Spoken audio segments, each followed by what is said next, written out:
Here we go. Hi, everyone, and welcome to episode 91 of Purple Hyacinth podcast. Rough reminder.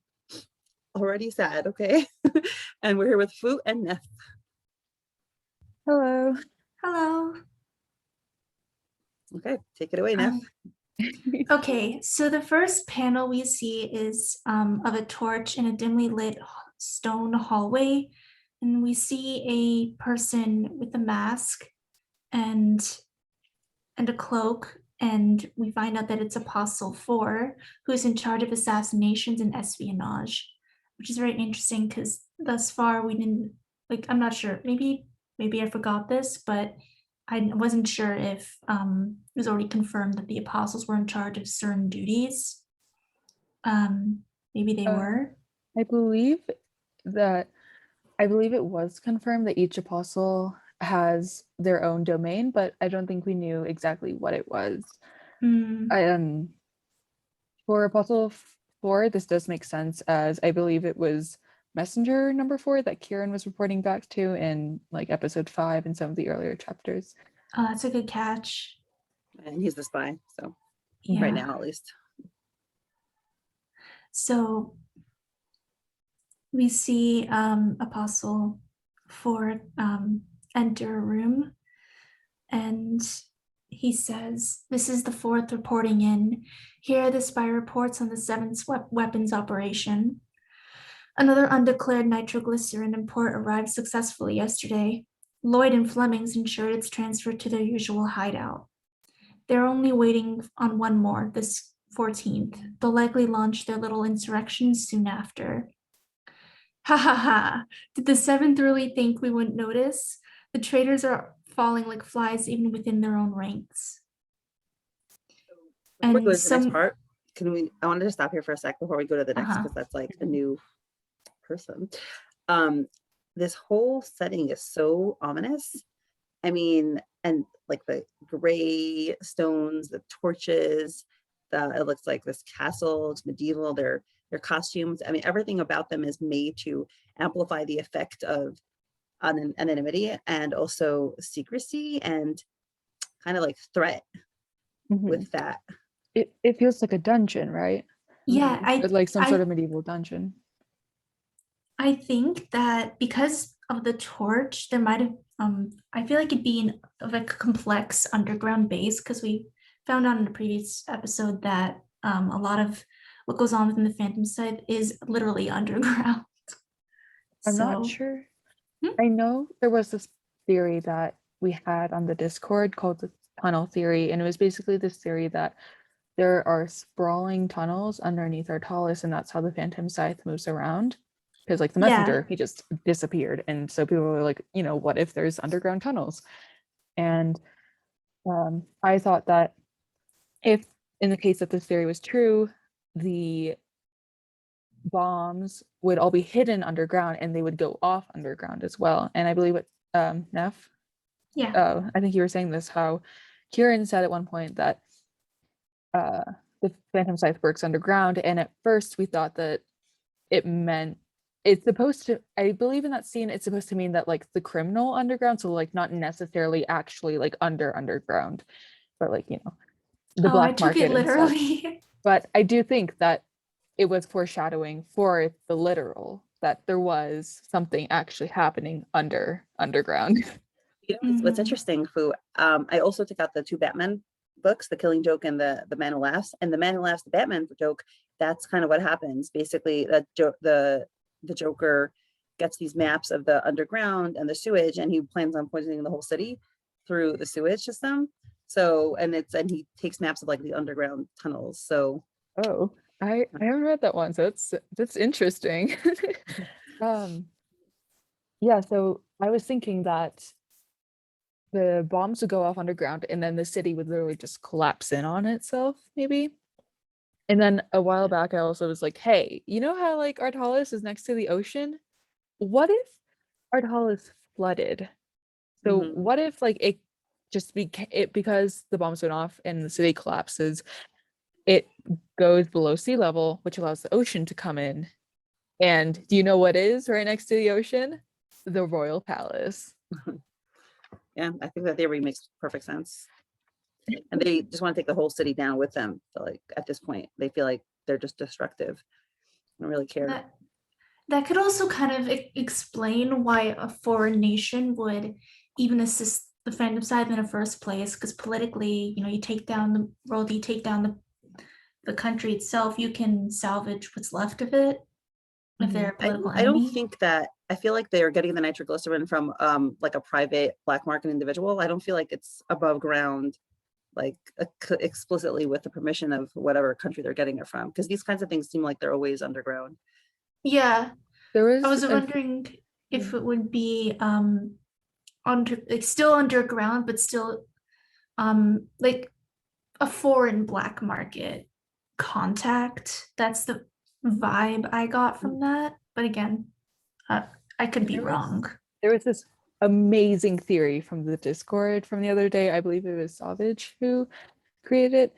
And their theory is just amazing. I love it to death. But basically, in their theory, Elizabeth is still technically Phantom Scythe. However, she is from a foreign nation and she married into the Ardhalis royal family with the purpose of weakening Ardhalis and the Ardhalis government by getting the people to turn against the government by enacting policies that would alienate the lower class. Wow, that is a long game.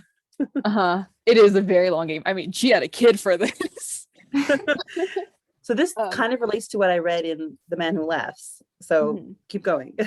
Yeah, so basically, since we know that Philip is a puppet leader, so like he's technically being puppeted by Elizabeth will eventually gain enough control over Ardhalis to allow the PS to come in and weaken the government or just completely take it out.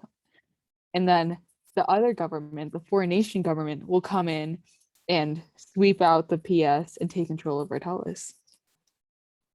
Great theories. And Elizabeth will still remain on top, but now with her true allies. Okay, so we totally have to discuss The Man Who Laughs after you read it, because there's what to discuss here. I'll try to read it soon. Yeah, one other thing that struck me as weird was that the masks have their name, their so their identifier. Also, we know that only 4 of the apostles are original and know who the leader is, right? The rest don't know.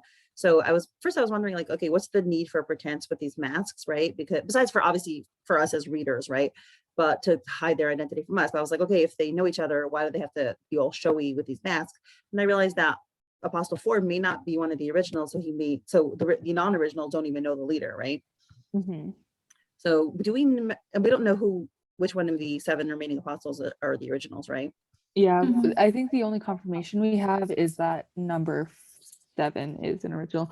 Also, I can't believe I did not mention this before, but when I saw that first panel of the apostle, I literally screamed. I was like, oh my god. Oh my god, this cannot be happening. I was, oh my god, and the thing that happened afterwards, I was like, what? Yeah, we were seeing them in person. Like, we didn't know their identities, of course, but like, we got confirmation that they existed.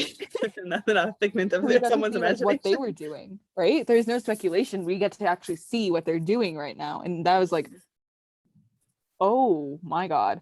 And then, later on in this scene, we get that person, and it's like, my brain literally broke. I could not speak. I was just in shock. I still can't process it that like Soph and F would pull something like this for me, what feels so early on in this story, even though it's like episode 91. We have so much to discuss there. Neff, if we're done with this, do you want to continue? Sure. Sorry, Neff. So don't worry about it. So then we see a long panel and a hooded man with a gold chain. He says, I'm still on the possibly female side. You're right. You're right. And they say, and what of the purple hyacinth? It seems like Apostle 4's reaction here, he perks up. We can't really tell with the mask. He said, so Apostle 4 says, he's been lazing around that police station for weeks. Still hasn't sent any news concerning Loon. Only his usual reports on the precinct. Which is very odd. You'd think that he'd at least start to put in at least like some breadcrumbs there, but maybe then again, how in the original mission letter it said that he had to be fast about it, but how fast can you be when you're that deep undercover? That's why I was wondering. One of my older theories was that the Phantom Scythe was setting him up because they were already suspicious of him. So it could either be another lesson or a tactic for taking him down. Either way, maybe. I have something. It's not really related to your observation, but I just noticed it right now. So this panel that we see where he's been lazing around that police station for weeks, it's a very interesting panel. It's a very wide room. Who we assume to be the leader is looking at blueprints of some kind. If I zoom in on them, it kind of looks like a bit of a bunker, but I'm not entirely sure. The other night I thought it was like that might be like a machine. That was like what I first thought of when I saw them, but because of how boxy it is, I'd rather assume it's some sort of physical structure that like one can exist inside of. And then, but I just noticed this. If you look at the table, there are 14 chairs. I was just counting the chairs. Oh, Yeah. And there's one special chair, which we assume is for the leader, and then there's 13 others. So for 13 apostles. Aren't there's like 6 on one side and 5 on the other, though. Really? Yeah, I only count 5 No, on there's the 6 other. on each side. Where? Oh, okay. That's because the backs, I was counting the backs. The backs are kind of like 2 of them are together. Yeah. Okay. On one side, it's really hard to see. But yeah, so there's 14 chairs, and originally there were 14 people. So that does make me wonder, have Rachel and Alexander been in here before? And do you think that maybe they left some clues on how to find this location? Oh my gosh. Wow. it's also interesting. There's 2 dossiers on the table, so it seems like someone was there before. Mm-hmm. There's one by the leader's chair as well, so the leader was probably getting briefed. Yeah. And somebody pointed out that he has his own murder board besides for the map. There's not the murder board on the side, which is like him, Lauren, Kieran, everyone here has a murder board. You get a murder board, you'll get a murder board. The Alexander is the leader theory is only intensifying right now, like father, like daughter. Yeah, I was just thinking how similar it was to Lauren, who spends so much time brooding over her board. Gosh, right? Yeah. Mm-hmm. And I'm trying to like read the letters on the map, but to no avail. So it's like can on top, but like zoo, I don't know. I don't decipher anything. But I find it interesting that they left all those chairs. I feel like it kind of fits in with the character of the leader, who seems to be very vindictive, and bitter. He can't let go of the past, which if you're thinking like father, like daughter, Lauren also can't let go of the past. And they just kept those chairs there. Like, you killed my people, or no, he killed them. I'm sorry. He killed them or they killed themselves. Oh my God. Imagine if like the leader actually is Alexander and he keeps his wife's chair, even though like he was responsible for his wife's death. Like, oh my God. Oh That's my a special level of twisted. Yeah. I was actually thinking a little bit on the leader's character based on an upcoming panel. So when we get to that, yeah. Okay, so the leader turns around and the panel, those eyes of them is very ominous, but I can't help but notice the gold chain. Because so many things about the Phantom Scythe don't add up, but the little added jewelry and the fact that nobility, even nobility close to the monarchy, who the Phantom Scythe is opposing, are related to. It seems like there's something very deep, very much like a civil war is brewing or has been brewing. Mm-hmm. Also, oh yeah. No, it's just hilarious because hilariously hypocritical and ironical, because those gold chains are like what nobility people wear, a leader wears, someone who's special, and like, oh, I thought we were all equal, right? Doesn't someone say that before in the bar, right? They're like, I thought we were all equal. Why are they loading it up? And like, he's like, I'm a leader, I get to wear gold chains. You riffraffs wear plain cloaks. I have to say, the leader in this scene, he looks like a bit of a ghost, right? That's what I was thinking of when I saw like the black and then the white eyes. It's like an inverted ghost, because when you think of a ghost, you think of like, you know, the white, it's very cold, and then there's the dark black eyes. But here it's sort of a bit inverted, and so that's what I thought. Totally. By the way, I feel like there's that whole imagery for him and him, her, because my theory is also that it's like Elizabeth or something. But even though, yes, we know, like, you know, there's people as Alexander and Rachel said him and they know who he is. But anyway, just so fine. But I feel like it's to show us, like, in a way, the leader is dead. And I feel like that's what it brings out, whether he's dead because his previous identity. It's kind of a little bit of like, I never watched Star Wars, but I know the theme.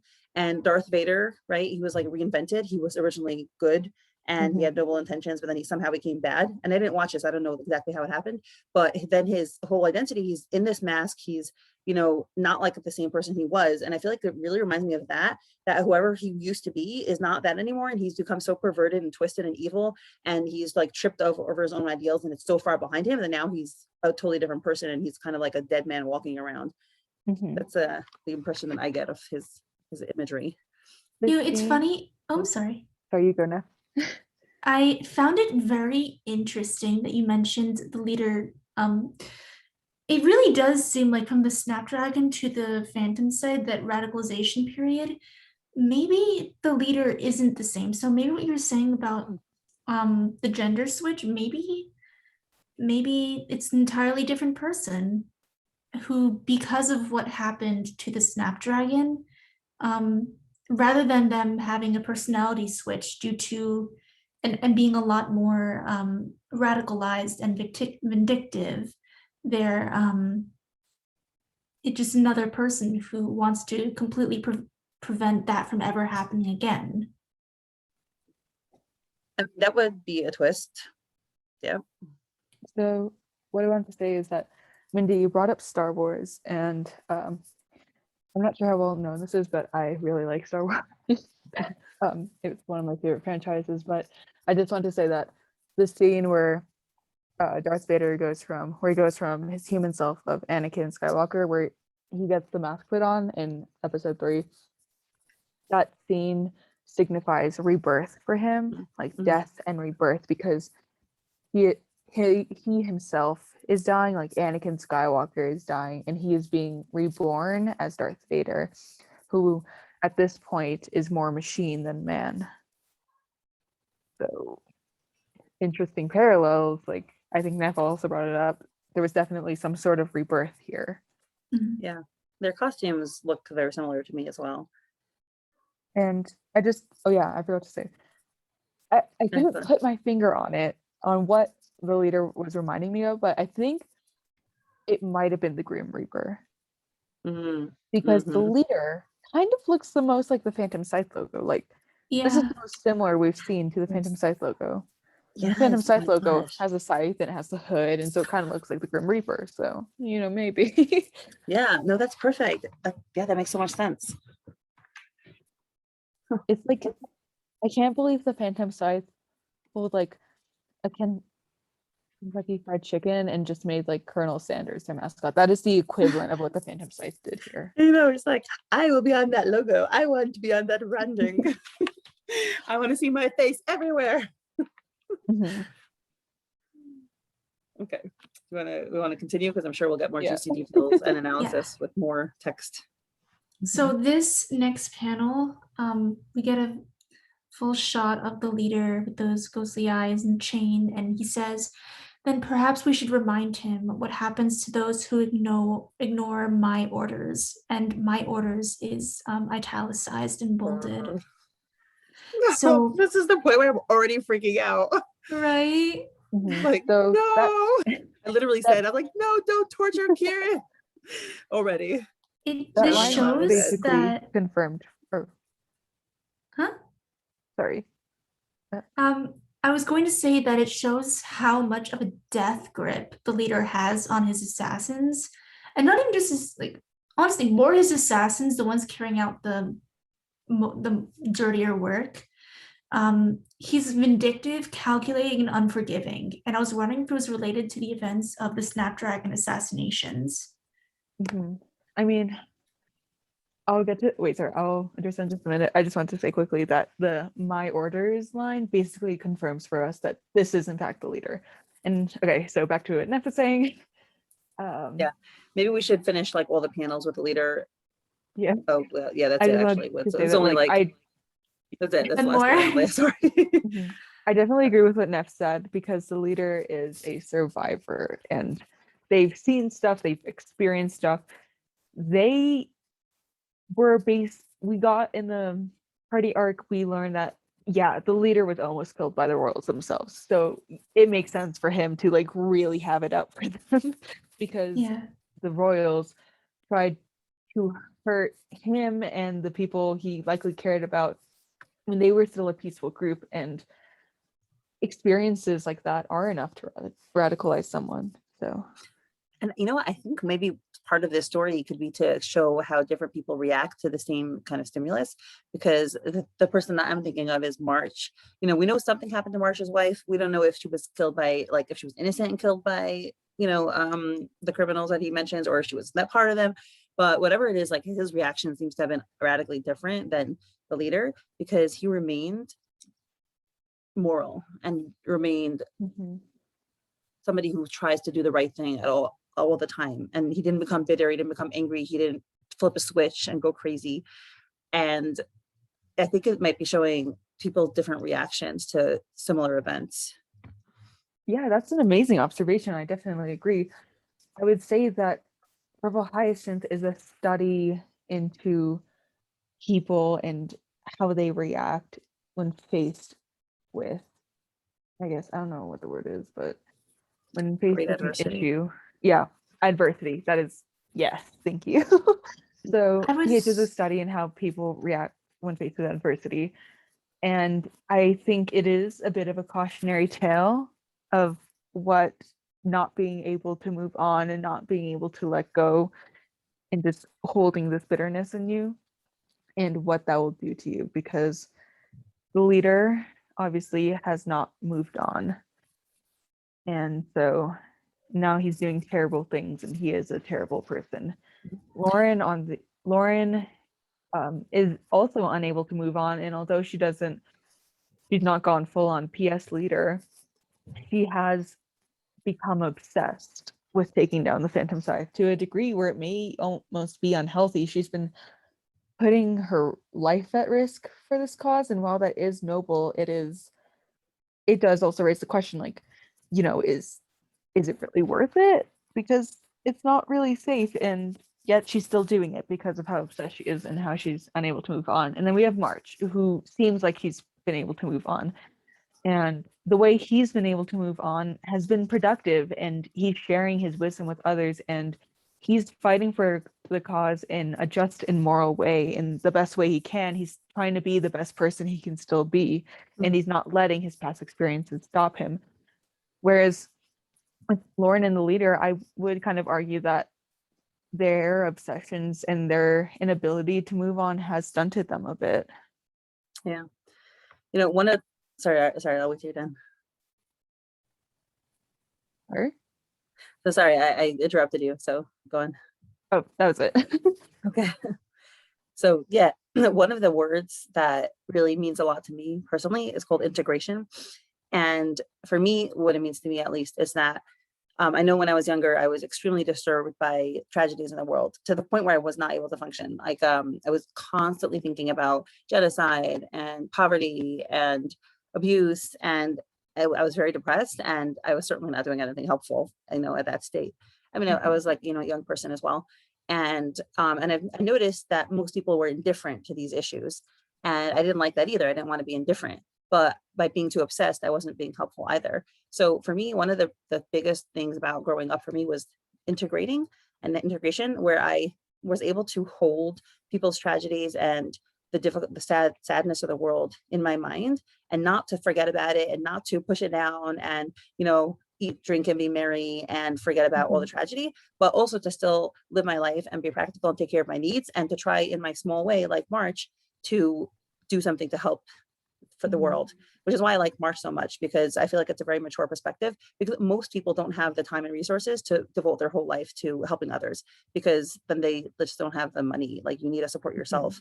So unless you were born wealthy, you really just have to work for your living, right? So, but if everyone did something small to make the world a better place, the world would be a better place. So, you know, I feel like that's the perfect kind of the gold balance.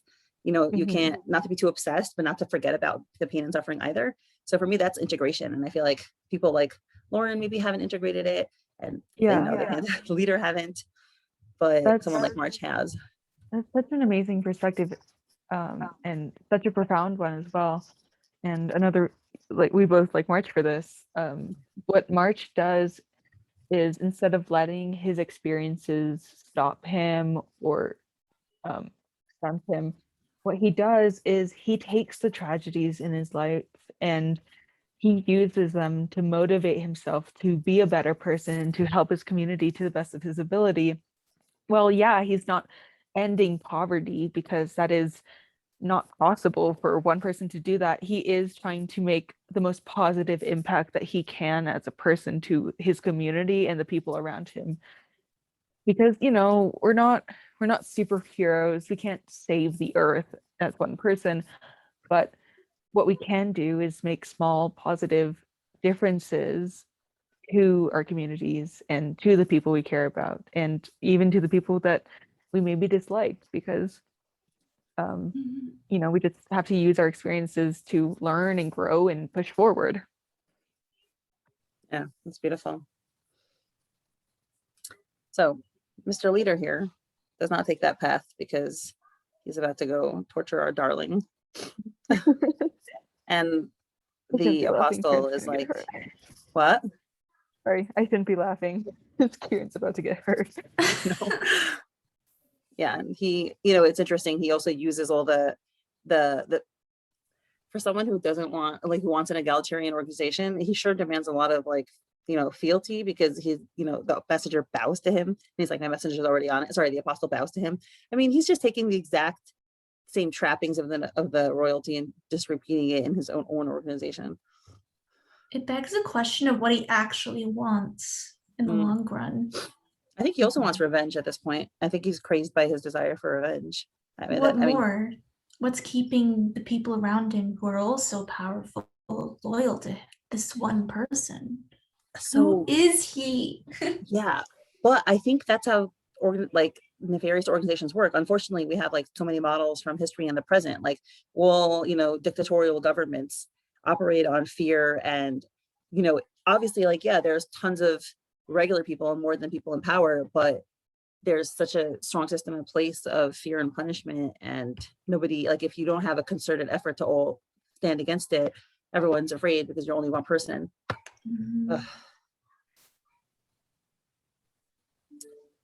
So shall we continue?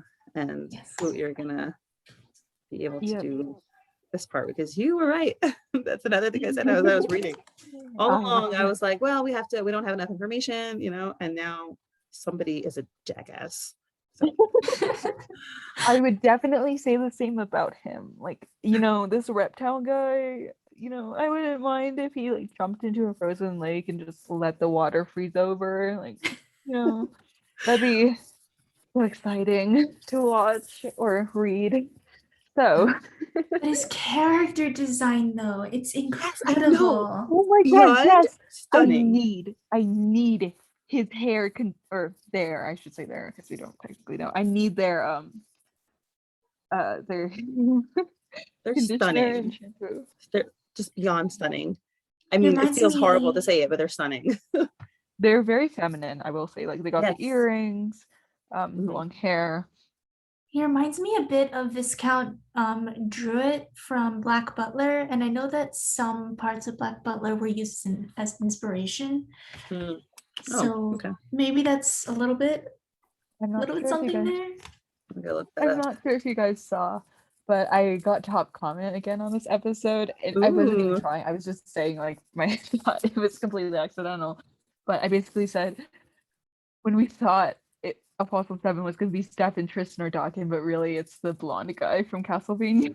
Oh my Oh, god. That's who I thought of when I first saw him. It's like, oh my god, it's that guy from Castlevania. I never heard of Castlevania. I thought you were making up a word like he's a guy from a castle. Oh That's no, funny. it's animated, or it's an anime from Netflix. Okay, yeah, There's I'm this like looking it up blonde now. guy. I think his name's like Alucard or something. I haven't watched it myself, but I see stuff. So, anyways, we see Apostle 7 sitting at a desk holding a stamp, and they're looking very fancy, like incredibly fancy. They got the cravat, they got the earrings, they got a bit of gold chain, they got the cape, like they got a full-on cape. They're dressed in deep reds and they have some gold and white. So they're very regal as well. And their mask is very pretty. And we see on their mask, just like Apostle 4, they have the Roman numeral for the number 7.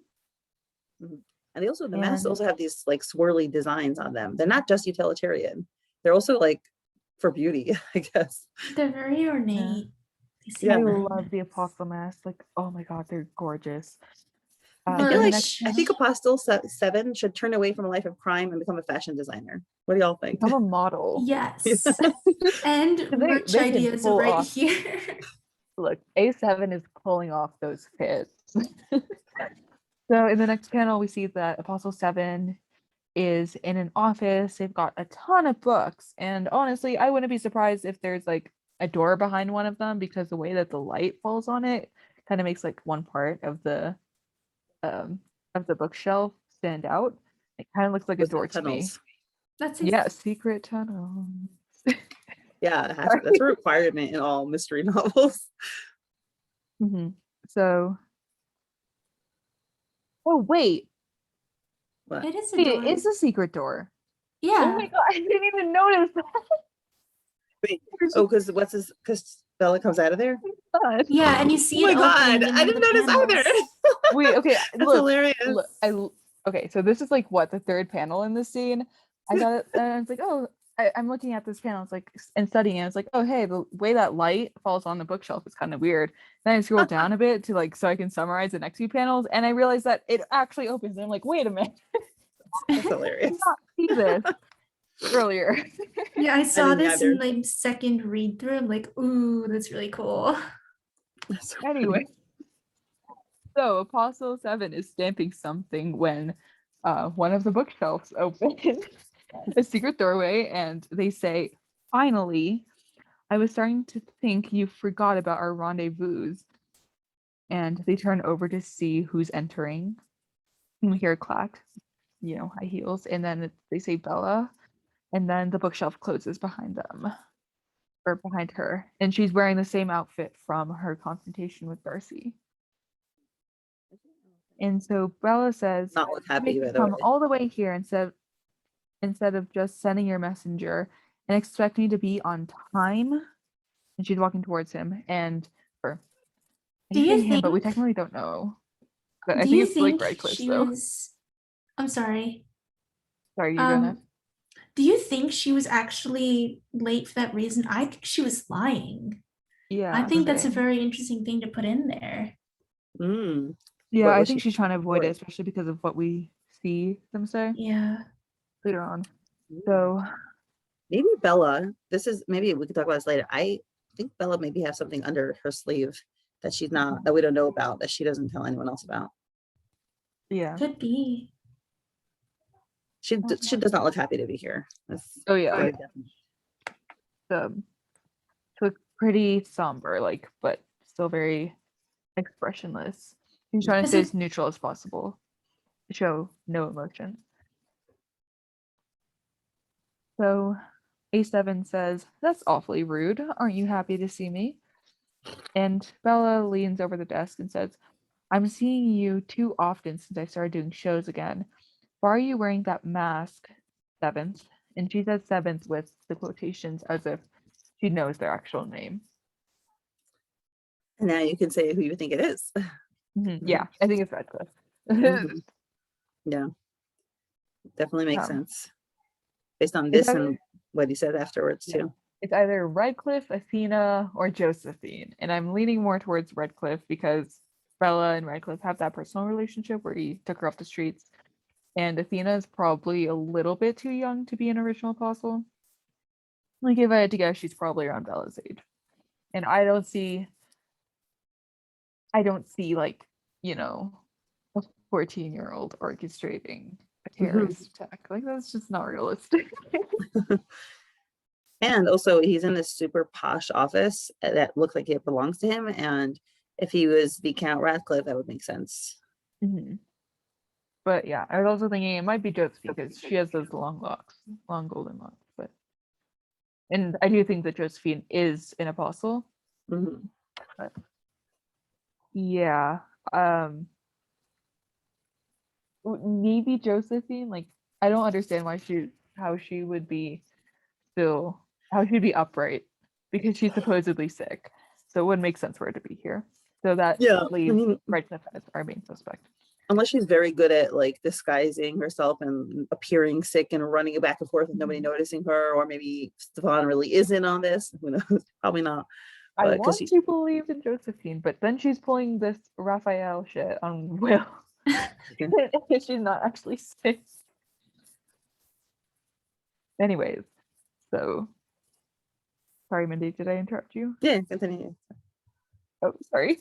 Sorry. Okay, so anyways, Apostle 7 says, well, this is serious official business after all. Apostles are required to wear one when they speak to their subordinates. And then, rude. Just saying. Mm-hmm. So it's one thing when Lauren calls Kieran that, but he's rude. This guy sees Bella as below them. So then Bella takes off the mask, like she's comfortable enough doing this, and she says, don't be ridiculous. And then Apostle 7 and Soph and Ephor, so teasingly hiding their face from us, says, haha, you're spoiling my fun. So then Bella sits down in the chair. She's still holding the mask, and she says, here are the reports from my most recent contracts. Give them to the fourth. I'm not going to hassle. Give them to the fourth. I'm not going through the hassle of reaching out to his damned messenger. And Apostle 7 points to a newspaper that they have on their desk, and they say, I must say, congratulations. You've become quite infamous. Gruesome and efficient as always. I'm sure the fourth will be pleased with your work. So they were spies. They have something to do with the spies then. The people that she killed, because he's in charge of, the fourth was in charge of espionage and assassinations, but they were noble. Okay, fine. So not necessarily spies. If they were spies, it probably would have been mentioned, I think, in episode.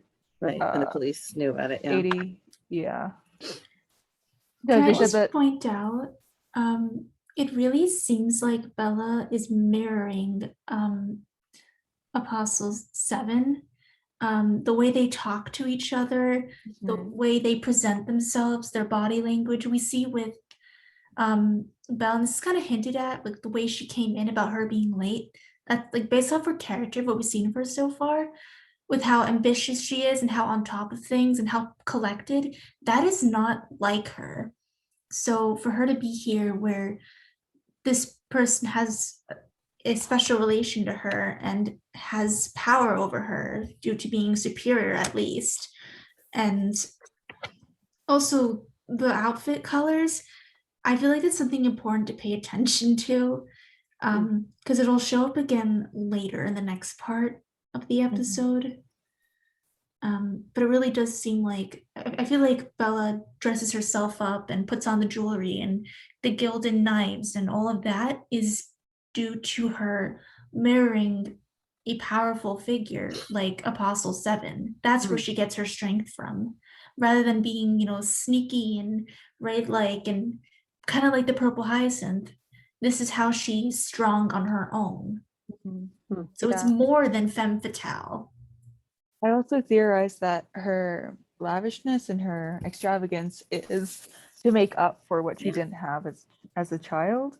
That too. She was living on the streets as a kid, and so she did not have access to these fancy clothes, fancy jewelry, nice makeup.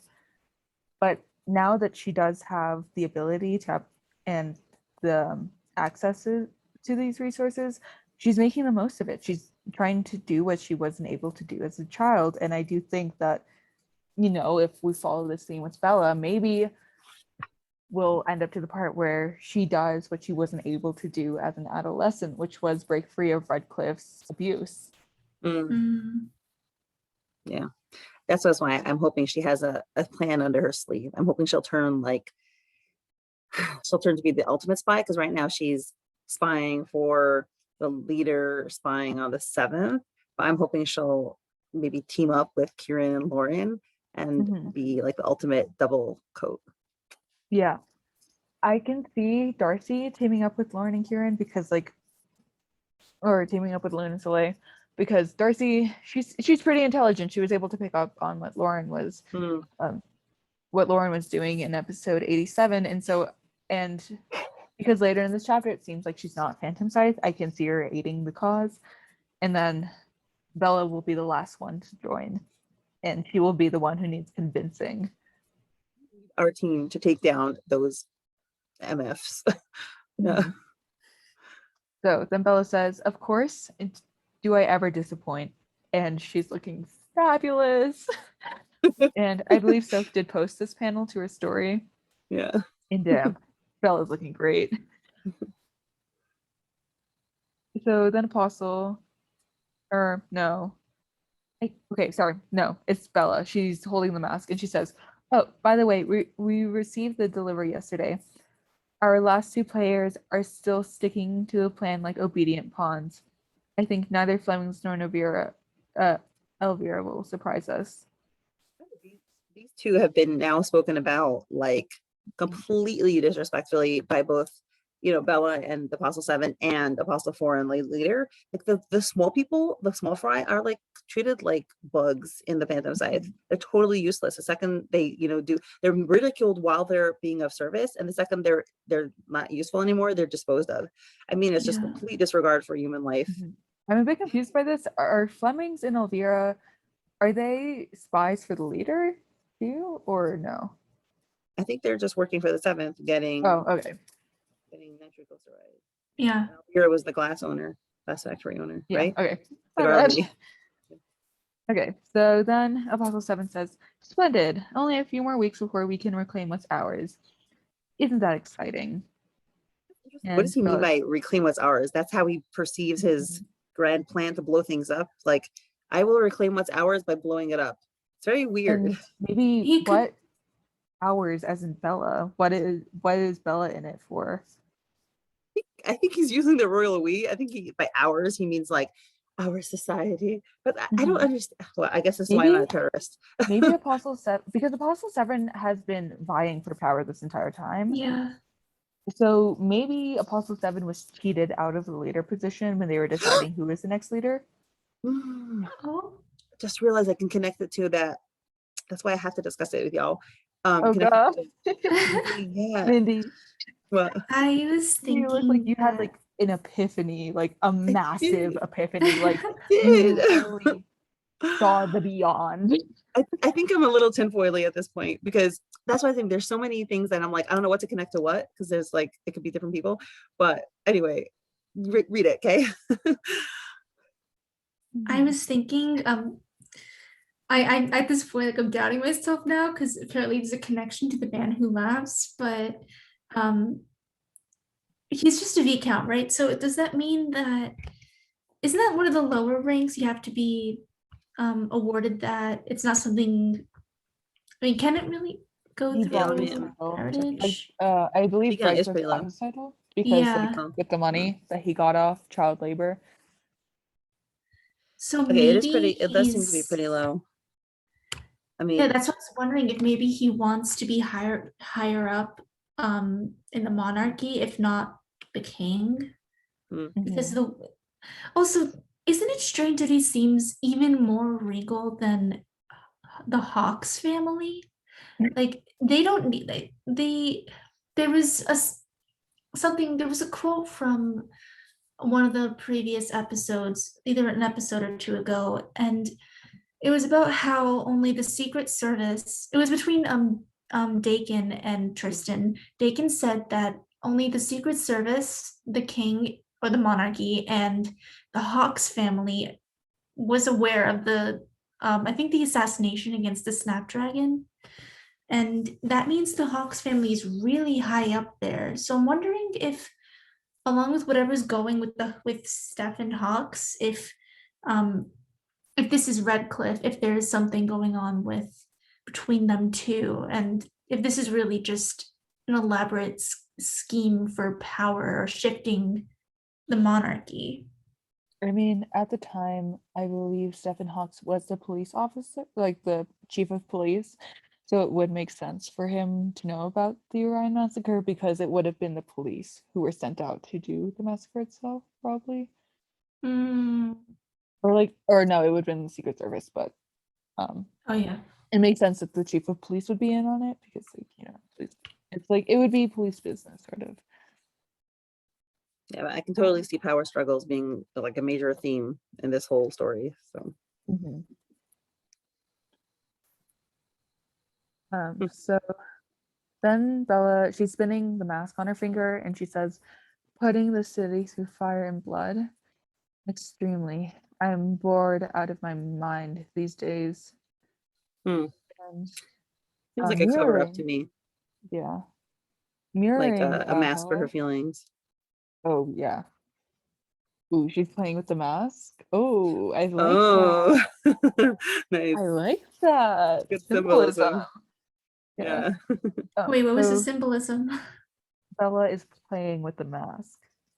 She's masking her own feelings. And she's like Kieran. Now that we know more about her, she's like Kieran, putting forth like a sarcastic, cynical front to hide their real feelings. Classic. And she is pointing out how like ridiculous his idea is because he's like, "Oh, we're cleaning up the hours," and she's like, "By putting the city through fire and blood." It's like, let's kill people in order to get what we want. Like, which again, I still don't even know what in his logic, like what's his logic? How does it go from A to B? Bombing their party will get you what? Like, what does he hope to get out of it? I don't even know, like, what will he get besides for dead people? I just don't even get it. Probably like a rule symbol. Here. Establishing himself as a powerful force. Yeah, and I guess if he gets rid of all the nobility and he's not there, assuming he doesn't plan on being there and it's not a suicide mission, then I guess then it's like, okay, I got rid of all of them. Now is fewer of them and more for me. So mirroring Bella, we have Apostle VII playing with their hair. And it's ominous. Boy, their hair is beautiful. Like that curl. Oh, gorgeous. Anyways, so Apostle VII says, "Poor little thing. All those insipid, meaningless murders. You haven't had much fun since almost a shame you killed him so quick." Or psychopaths. Psychopaths people. Bella's staring at the mask as she says, "He was useless and getting on my nerves. He only got what he was begging for." And then Apostle VII asks, "And what about that curious police officer, as in Lauren?" And we get a flashback to, I believe, episode 72 or 73. It's one of the two. Where Kieran says, "I had a few questions for him about the officer who almost exposed him. She's useful to my infiltration mission. I wanted to make sure Sake wouldn't stab her to death in a back alley before I'm ready to get rid of her." I think I was a little confused. Is Bella the one saying that? No, that was Kieran. Okay, I remember him saying that. Okay. Yeah, that was Kieran talking about Lauren. And I believe that is episode 72 because that is the chapter Bleak Bluff. And my personal theory is that, maybe Kieran wasn't bluffing there and it was actually Bella who was bluffing in that chapter. Because, as we learn more about Bella, her being the one who's bluffing doesn't seem that far out of the ballpark. They're both bluffing. But it's a singular bluff. No, we had this debate last time, but it was a mistake, okay? They meant to write Bleak Bluffs. Okay, Mindy. When Kieran betrays Lauren. No! Don't even say those horrible words. Please continue. Anyways, Bella is playing with the mask again. And she says, "Nothing new. Hasn't made a peep since, as in Lauren hasn't been a father." And then we have Apostle VII saying, my, you are awfully serious today, Bella. And then Apostle VII leans forward the way Bella was earlier. And we get this fish eye panel with us still not being able to see Apostle VII's face. And they say, something on your mind. And this panel, the way that it is framed, makes Apostle VII seem so much bigger than Bella. And they're almost looming over her. Mm-hmm. It's so masterful. And, yeah. She's just I hate it. so tiny compared to this person. And it really shows their dynamic, especially with something on your mind. And then there's a pause as we scroll through the panel. And then they say, Bella. Something on your mind, Bella. And we get a bit of a fisheye panel with Bella's eyes as she looks up. And we get a flashback to Darcy saying, a life I never chose. You, of all people, should know how that feels.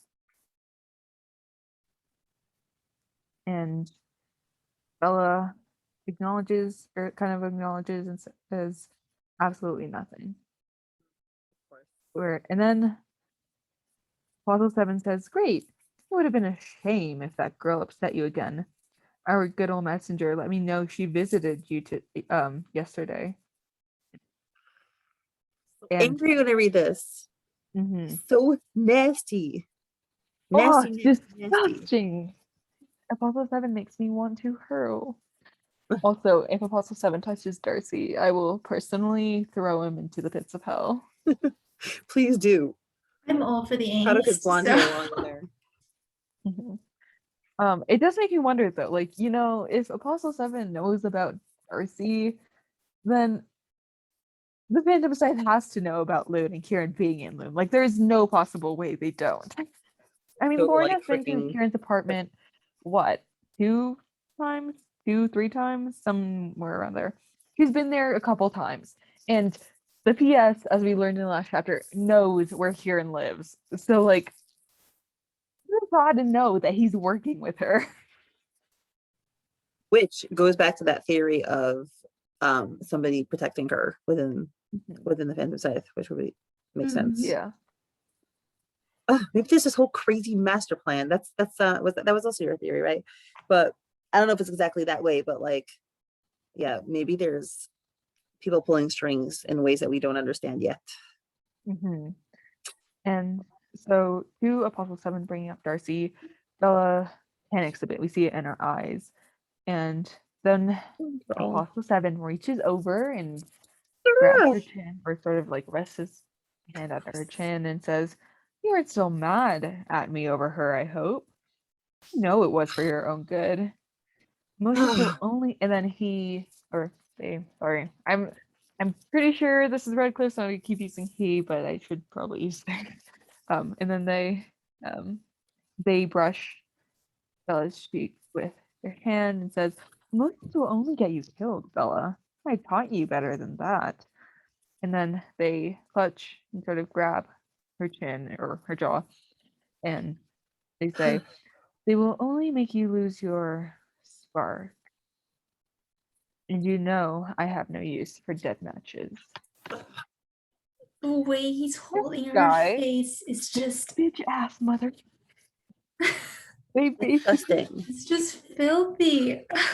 It's so gross. Oh my gosh. This is emotional abuse. This is plain out emotional abuse. This is physical intimidation.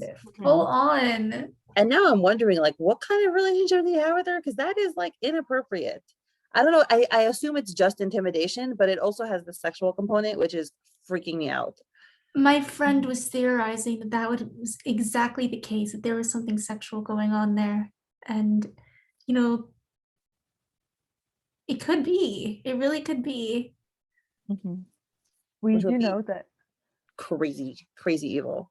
I think over the summer, F said that, like, if PH wasn't in the webtoon format, and like if it was a novel and it wasn't restricted to be PG-13, it would go a lot darker. So I don't think that this is, like, that far-fetched. And it is disgusting. Like, even if it wasn't supposed to be implied, this is still an incredibly terrifying moment. Like, we feel Bella's fear in this moment.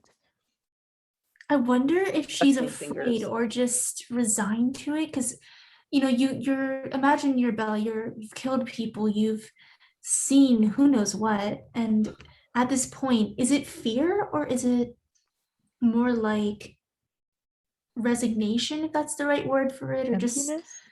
maybe, Probably. yeah, because she's I, been there, she's still there, and what can she leave to her right now? Probably not. But something I find interesting is that Apostle, for the lines, the Apostle 7 says that you aren't so mad at me over her. I hope you know it was for your own. You know it was only for your own good. We see Bella's face with this. But then for the next lines, where it says emotions will only get you killed, Bella. I've taught you better than that. We don't see her eyes. Her eyes are hidden from us, and that is a very significant way of showing us that she is a bit resigned here. Interesting.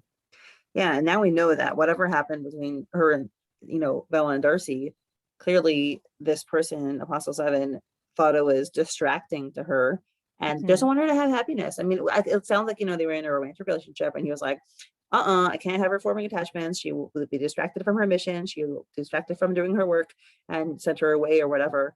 And I mean, this is just the epitome of abuse, taking away a most basic need, a human need for a relationship and love and affection. And and especially for somebody who didn't grow up with a family, and taking that away from her. And it's just so disgusting. I can't even, it's so vicious and selfish and horrible. Isolating someone is a very prominent abuse tactic, like that abusers use. They cut off their victims from other people, and they discourage contact with the outside world. And that is basically what Apostle 7 is doing here. And I wouldn't be surprised if Bella believed Apostle 7, because the way we see her with Kieran, they've known each other for a long time, and maybe longer than Bella's known Darcy. And so I think Kieran would have been open to a more closer friendship with Bella, but Bella just hasn't been open to one herself. And for friendships to work, you need both people to want to be in that friendship. But Bella obviously does not want to, and she's very cold and stays very professional with Kieran. And I think that was the same with Darcy. She was trying to distance herself in that chapter. Is it 89? I think so. Yeah, we see her just she tells Darcy to leave, and she does not want to be around Darcy. And yeah, so I do think that she has internalized a lot of what Apostle 7 has told her. I didn't even think of it that way. And that's the worst kind of abuse, because you just perverted that person. You took away their humanity, and you changed it not only on the outside but also on the inside. Now that person's damaged, and that if to undo that is almost impossible. Oh my gosh, that's even worse. Yeah. Apostle 7, I think, is kind of making Bella emotionally dependent on them.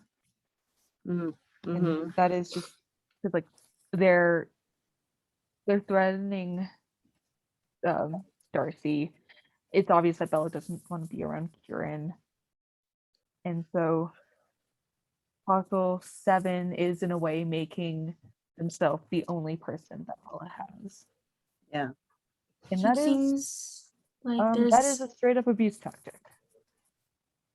There's a lot of different ways that the higher ups in the Phantom Scythe, they use such varied and despicable tactics to keep their underlings completely under control. And there's such a tight network of surveillance, there's constant surveillance, there's it's borderlines on brainwashing. You have to break them down to make them into a soldier. We saw that with Kieran's torture. We're going to see that later on. We see that with Bella now, that tortured at least in a different way. She's an assassin. Maybe she was tortured the same way she was, the way Kieran was, but it could also be maybe that Kieran's been known for physically disobeying, I suppose, and maybe Bella hasn't yet. Mhm. More, maybe But more it does make me psychological think for that her. it makes me think that the two grew up in different environments, Yeah. which kind of softens the Kieran was in the circus theory. But then again, it does not seem that the other circus members are as close to Redcliffe as Bella is. So there's still a possibility, but it does show the environment of how someone grows up and what they're taught to value and who they're taught to value. Because Kieran, as kind of lonely as he is starting to build a social network or just, a network of support. I mean, he had the protectee, although the protectee's gone, he did have them for that time. He has Lauren now. He's starting to grow friendships with the other people in the police force and the APD.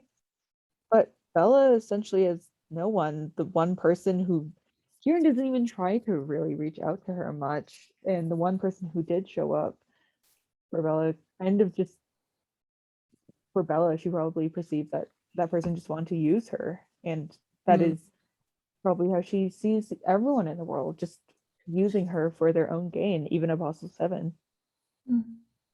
Oh, that's truly depressing. So yeah, It's Bella entirely how she basically has models no one. herself. Who is she really? Yeah, and I also wonder, if what's keeping her here is just like the psychological manipulation, or if there's something else, like another blackmailing kind of situation. I'm assuming we'll find out. Mhm. But she does have her spark. She does. I like her response. Yeah. So Bella responds with, she's smirking now, and she says, "But a single spark can burn you down. So be careful how you play with it." And that's when Redcliffe or Apostle VII moves their hand. Could And be they say, foreshadowing. "Mhm." Yeah, I that's guess why I'm Bella's the thinking she one has to something kill. under her sleeve. Maybe she's I hope- planning her own revenge. I don't think people should die. Like, I don't think death is really justified often, or murder is not justified. But if Bella does end up murdering Redcliffe or Apostle VII, I wouldn't really mind. I would pull the popcorn, get the party streamers. We would be celebrating all night if she did. Celebrating all listen, night, she got just a those little bit. skills. Mhm. So Redcliffe goes over to the window and they say, Apostle VII, and they say, "Haha, there you are, Bella. I knew you weren't hiding too deep." And Bella says, "Do you need me for something else?" And that kind of ties back to how people only use Bella. They don't really value who she actually is. Also, And I want to point Redcliffe, out, did you notice there's a portrait of Abe Lincoln in the back? And I feel like it was put there. I mean, okay, it could be arbitrary, but I feel like Abe Lincoln is known as, the freer of slaves. So I feel like Radcliffe and, Apostle VII styles himself as, together with the Phantom Scythe, of having noble intentions, and I mean, I guess I can't take the analogy further because Abe Lincoln, I don't see anything sinister about him, but he tries to show, he thinks of himself as this righteous person. At least I think that's what you can interpret from that statue, from that portrait. Yeah, I was wondering about that. I wasn't sure who it was, but I didn't look too closely. Yeah. I thought it looked like, I thought it looked a bit like some sort of founding father, but I wasn't really too sure, and I didn't really look closely, but yeah, Abe Lincoln. He's not a founding father, but American politics and stuff. However, I will say, Abraham Lincoln did want to send the slaves back to Africa. So it is I'm not we praise him for ending slavery, but white people in America were technically the ones who did start it in the first place.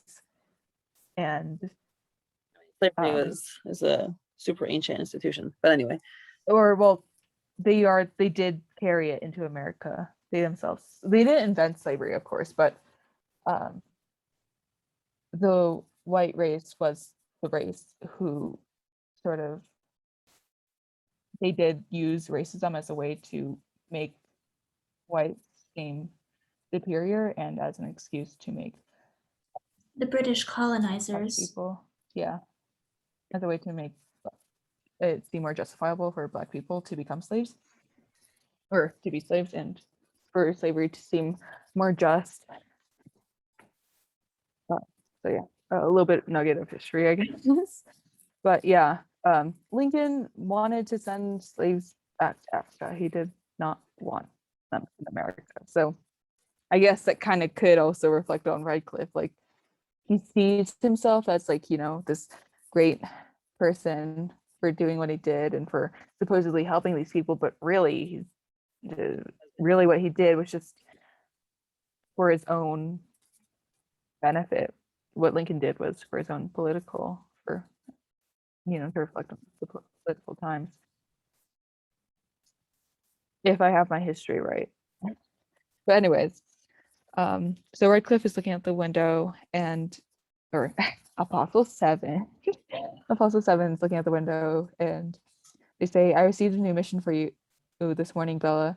The leader wants you to keep an eye on the purple hyacinth." And my theory here, I had this theory like before the episode, but like I was surprised that we saw this, because like, oh damn, this theory might be true. But my theory here is that Bella might be Harvey's replacement, because Kieran stepped in as an archivist, but Harvey was not an archivist. So Kieran wasn't Harvey's APD replacement, though he was the spy replacement. So what if Bella is Harvey's APD replacement? If she shows up at the precinct, oh my gosh. Or Lauren is going to have a complete meltdown. Yeah, Oh my we're God. approaching the mid-season right now. So like, what if Bella pulls like Kieran in the season 1 finale and shows I up don't in the know. That would be hilarious. Officer uniform. That would be rich. Yeah.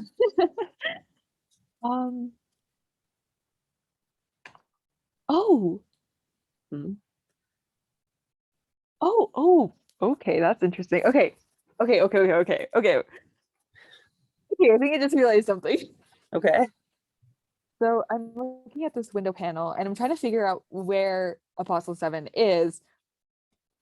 And I'm thinking, we know Redcliffe's palace, or their mansion, is actually on the coast. Yeah. Yeah. And it kind of looks like a cliff here. Like, to the left, it looks like an ocean. And then to the right, it looks like a cliff with some taller buildings. So I'm like, what if because Redcliffe's mansion is in the 13th precinct and it's right on the sea. It's the perfect place to throw someone off of. Just saying. Yeah. I can picture that being a good final scene of something, splash. Oh, yeah. Goodbye, Charlie. Oh my God, I'm literally blind. Okay, so anyways, yeah, in the next panel we see the reflection and you can't see the cliffs there. I did not notice the cliffs there. Just like I did not notice the bookcase door. I am literally blind. So anyways, we see half their face and they look very feminine. And beautiful. Sorry. Again, they've got the earrings, long hair, and Apostle VII says, "Keep him alive, though, or as alive as he'll be after the Force through with him. Our spy master is not as forgiving as I am." No. And I would say this is a bit gaslighty for Bella, because Apostle VII is calling themselves forgiving, as if what Apostle VII is doing has been forgiving to Bella and compassionate, when really it hasn't been.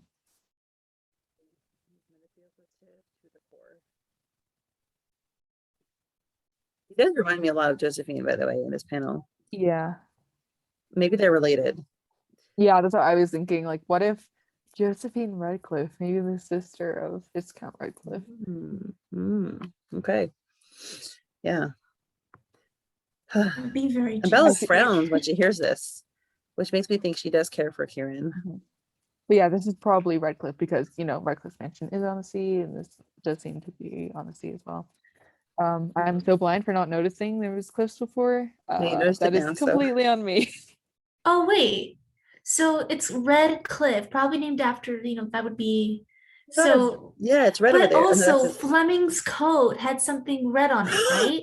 Oh my gosh. So I think the coat was from the docs, actually, because there's this one panel in one of the 40s episodes where the dogs are very dirty, and I think there's some red stains there. I think I maybe like they're the storing one with Elvira, obviously they're storing right? the nitroglyceride somewhere here, no? What? I'm saying they are storing the nitroglyceride somewhere. If he's planning on blowing up the people at the party, he needs the nitroglyceride here. Maybe they are storing it here. Yeah. But And now that with you, Redcliffe, it would make more sense. now I that think. you mention it, oh sorry, you go. Yeah, I think it's the one where we first saw Elvira, the cigar lady, right? I think it was just red for the lighting, like reddish brown, but there wasn't actually like red material. It was just the factory. Though if we go Yeah. back, probably we could find out maybe another clue as to what, maybe not, but why glass factory would be relevant. I think there's a dock scene, and in that dock scene, there's a few panels that show like red materials. So like it might have been from that. But now that you bring it up, Naf, I'm starting to wonder if Redcliffe is even this dude's real name, because Redcliffe it's just very coincidental that this person is living on a cliff, and the rocks from these cliffs and the land from these cliffs have a reddish tone. Like legit, did this guy just look at his surroundings and be like, yes, Yeah, I'm I going think to name myself Oak Tree, and that will be my new alibi. He invented I think himself, that's right? common with like English names, Yeah. like Blackwood, or you could think of it. There are names out there like that. Yeah, but the thing is that like Smith, Redcliffe bought his title, so it's likely that he wasn't living on this property before. Oh, Yeah, he's a person who seems to have reinvented himself, so I wouldn't be surprised if he chose his name. maybe, yeah, that's interesting. Yeah, so Bella frowns a bit, and then we switch scenes. I think someone else want to do this. I'll do that. So we go to, it looks like it's the church in Greychapel again. It's the dilapidated church, beautiful Gothic architecture. And Kieran comes in. His outfit is pretty cool, I have to say. It's like this red cape hood thing. It looks really good. Nice. Again, the red. Yeah. And closes the doors, strides in, very confident as usual. And then we hear a thump and a foot, and we see the messenger. He says, "Purple Hyacinth." And again, thump, ominous, coming through, threatening. We see, him in his plague doctor mask. Kieran is hooded, and Kieran looks very boyish here. He says, "You aren't stealthy, right?" And now we have him blurred out, and we see these figures behind him. He says, "I could see you from the entrance." Ugh. And he says, the messenger says, "We didn't need to be." And you have a lot more figures emerging from wherever within the church and surrounding Kieran. And we know what's about to happen. It's just going to be terrible. And he tells him, "You know why you didn't run." And to me, this is the first time that I thought, wait, I always assumed that the person he was protecting, something happened to them. But now I'm assuming that whoever he's protecting is still alive, and that's why he doesn't just run away. What do y'all think? Oh, I didn't even think about It that. could be, considering blackmail. Dead blackmail wouldn't really be of use. Yeah, would be another super great thread to pick up on. This is just a random detail, but there's a statue that we see that has actually been toppled, and I believe we saw this statue in episode 45, and it might have been of Mary and baby Jesus. I'm not religious, so I'm not entirely sure, but it did seem to be like, this is a church, probably a religious statue. So if that was a statue of like Mary, like the Virgin Mary and baby Jesus, and like, is that symbolism? Like, because they were toppled, so. And where is it? It's when Kieran is like, it's one of the first panels when Kieran is walking into the church. We see that the statue's been toppled, and it's kind of on the pews. Yeah, I think it was I I think we did see it before. It was the Virgin Mary. Yeah. I mean, the whole thing taking place in a church. I mean, even in the first encounter, the first time we saw it, I actually thought Kieran at that point was going to the church to repent. I thought he was going there to have like a moment of soliloquy and solitude. But the fact that it was being used as like a messenger place for like nefarious activities. And now what's going to happen here? It's so ironic and just shows the devastation and the descent, where like the place that's supposed to be for holiness and kindness has been turned into a place of torture. I mean, I don't know too much about this, but it could be a bit of a metaphor for a corruption of the church. Okay, yeah, definitely. Because I think with the Catholic Church, there have been controversies like sexual abuse. So, the harming of young children, the same as basically with the Phantom Scythe. And so it's basically right. I mean, and then the church also, especially the Catholic Church, was extremely wealthy, and that's another complaint against it. And it's funny, in the reading the man who laughs, that was also another big complaint. So yeah, it could go both ways. So. And Kieran, I won't lie, Kieran reminds me of a mix of Little Red Riding Hood because of the red, but also Robin Hood a bit. Yeah, that's what Kieran reminds me of here, like with the outfit. Yeah. And the myth of Robin Hood, or legend of Robin Hood, is like, steal from the rich, give to the poor, and that's a very Kieran thing of him. Yeah. Also, I just noticed the door, when Kieran closes the door, the shapes in the doors ostensibly look like flowers, but then they also look like ghoulish faces. Oh, you're right. Oh, nice. That is terrifying. Yeah. Boy.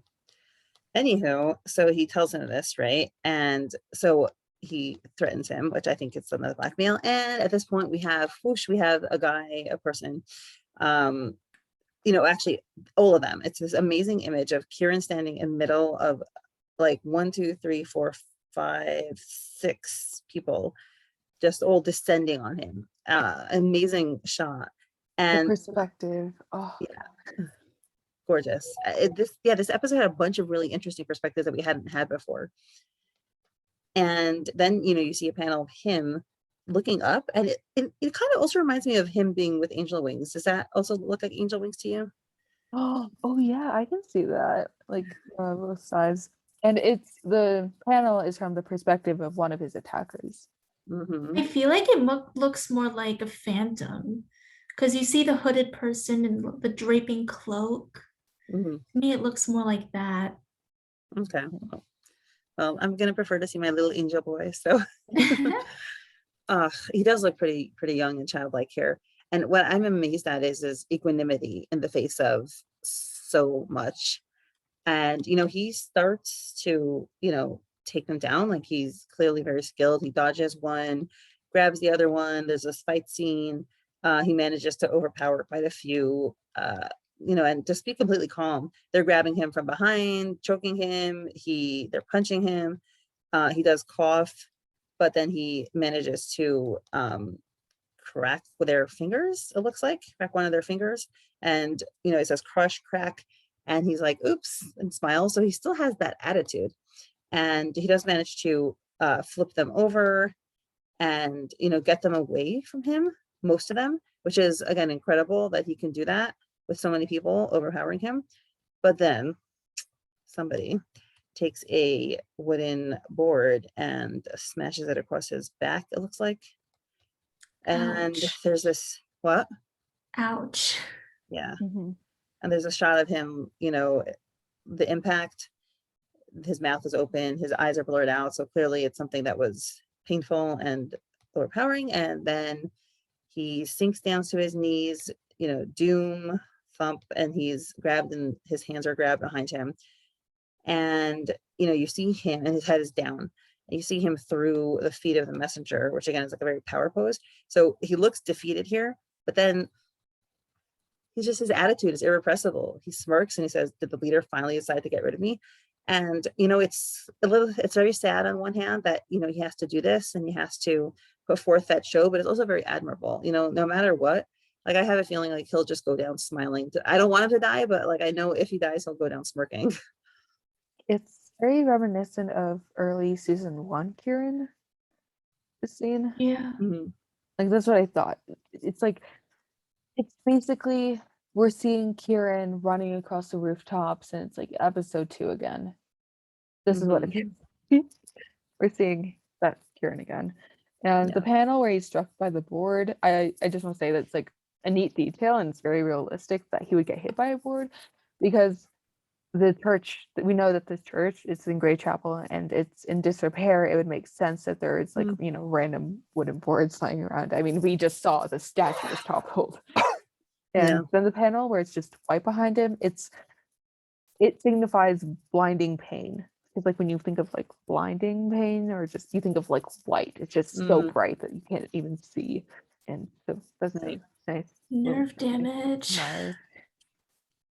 Also, this is random, but how are Kieran's shoes staying on his feet? Like there's this one panel like where he topples them, and you can see that his boots are not like tight against his feet. They're just like, a lot of extra fabric and stuff. So I'm like, how are your shoes staying on? They should just like fall off like slippers or something. Yeah, they're very fashionable though. I do like them. Okay, I'm sorry. This is really not appropriate to note at this moment. Sorry. But yeah, the main thing that I noticed is that Kieran he will not allow anyone to touch his soul. There's this amazing poem called To Althea from Prison by Richard Lovelace. And it's basically, it was during a time in England when I think royalists were imprisoned. It might have been, I guess it was there in Cromwell then. But he was in prison. He was a nobleman, and he was imprisoned. And he writes this poem how no matter what, like, you can imprison me, you can chain my body, but you'll never chain my soul. And he goes, stone walls do not a prison make, nor iron bars a cage. Mine something noble and quiet, take that for a hermitage. As long as I have my soul, and in my soul I'm free, angels that tipple up above know no such liberty. So basically saying that you can control my body, but you can't control my mind, and my mind is who I really am. And Kieran will never give up his true self. He'll never give up his identity. He'll never give up a part of himself, because they can control. He knows that they can control his body. He knows he's outnumbered. He knows what they have waiting for him, but he'll never let them take away his attitude, take away his spark, take away his personality, which is very admirable. It's again persistence through experience, and just continuing to push on, like we were talking about earlier, and trying to still be positive in the face of adversity. Yeah. So he asks, did the leader finally decide to get rid of me? Again with that smirk. And the messenger walks forward. And again, it's so interesting. You can see the action even without, actually like action lines, because this whole comic is just very good at showing movement. He says, no, this is just a reminder to complete your mission. And again, we see a smirk, only the smirk. Oh, how kind of him. What did he tell you to do? And then you see those two fists coming, and he says, only to spare only your face. And then he laughs, Kieran laughed, and then we end with a whack. Oh no. It is another abuse tactic, I'd say. I don't remember where I said this. It might have been on podcast. I was looking through the Discord for it the other day, and I couldn't find it, but I am like 100% sure I said this. So the other day I theorized that Bella had scars like Kieran, because she's an assassin. It would make sense if she got harmed in her line of work. But the thing is that where we see Bella, she does not have scars. Like on her arms, on her chest, on her face, she does not have scars. And those are the areas that you would see her while she's performing. And so it makes sense for her to try and hide or keep scars. If you ever did face torture the way Kieran did, they would want to keep any injuries in parts where they would not be visible to an onlooker. So an onlooker would never know Bella's struggle. So that means keeping it mainly to her torso and sort of maybe legs, if there was any torture. So like, during performances, you wouldn't be able to see it. And that's when I saw the only to spare face. That's what I was reminded of, because if people saw Kieran having damage to his face, they would know something was wrong, and people would try to investigate it. But if no one can see the injuries, then no one can really know. Yeah, I'm like wondering, like, okay, but like he's gonna be like shuffling into the precinct like with like, I mean, I don't know when his next work day is, but I mean, I'm assuming however they're gonna beat him up, it's gonna be pretty bad. I mean, Maybe we'll have a break, have to call in sick. I mean, a spy wouldn't call in sick after all, right? Yeah. oh my And gosh. the smile Kieran gives, like, that part was like him preparing for pain. Like, he probably expected it. He knew there was no way out of it. He's just trying to keep the mask on and not show fear. Put on a brave face, because they'll never let them dominate him. With the whack, it does make me wonder if someone else showed up. Like, what if they didn't actually punch him? Because, like, what if it's someone else punching someone else out? Wonder, like, did someone else show up and, like, hit the... Oh my gosh, you solved the problem. We didn't have to be depressed all week. Somebody's rescuing Kieran. Mindy, I got you. Thank you. Imagine that, like, I don't know, someone else stepped in, maybe like a police officer or something. Imagine someone else stepped in, and then when we are ultimately disappointed next week with Kieran actually being punched. At least it's only 1 day of torture and not 7 days. Yeah. I'm so excited to see what happens though. Like, even if he does end up getting tortured. Yeah. It's I mean, cool. 99%. I want Lauren to find out and be like, hey Kieran, something's fishy. And then to be like, Kieran, what happened to you? And then, like, I don't know, maybe to have a discussion of like, the Phantom Scythe sucks and tell me about your life, something like that, like a emotional help. Honestly, I won't lie, I did not even process that last scene with Kieran, because the first scene was like, honestly, I don't think I even really registered much of the Redcliffe or Apostle VII scene, because I was just so shook by the first scene with the leader and Apostle 4, because again, we saw them in person, we saw them in the flesh. Like, I wasn't expecting to see the leader in the flesh, like, as the leader. Like, we may have saw them as, like, if they were normal, like, in their normal lives, but like, I wasn't expecting to see them as the leader until like way down the road. But we're almost we're almost mid-season 2. I should have seen it coming, but I did not. And I applaud Soap and Act, because thinking about it, I am still shaken. Yeah. This entire